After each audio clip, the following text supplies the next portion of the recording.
অনেক মুরব্বীরা আমাদেরকে বলে, হুজুর আমাদের জন্য একটু দোয়া করবেন, হুজুর আমাদের জন্য একটু দোয়া করবেন, আমার সন্তান বড় হয়ে গেছে, আমার সন্তান এখন বিবাহিত হয়ে গেছে, ওই সন্তান আমার কথা শুনে না, ওই সন্তান আমাকে ভাত কাপড় দেয় না, ওই সন্তানের স্ত্রী আমাকে দেখতে পারে না, শ্বশুর শাশুড়িকে দেখতে পারে না, ওই সন্তান আমাকে ভাত কাপড় দেয় না। কেন দেয় না জানেন?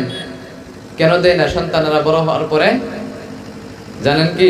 না জানলে বলেন, বলে দিব, আর যদি জানেন তাহলে বলবো না। জানেন না?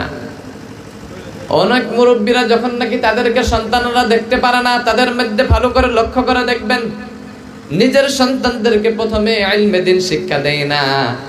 যদি ইলমে দ্বীন যদি একটুখানিও যদি ওই সন্তানের যদি অন্তরের মধ্যে যদি শিক্ষা করে দিত, তাহলে নিশ্চয় ওই সন্তান বড় হওয়ার পরে আপনার মা বাবার সাথে ভালো ব্যবহার করতো, সৎ ব্যবহার করতো না?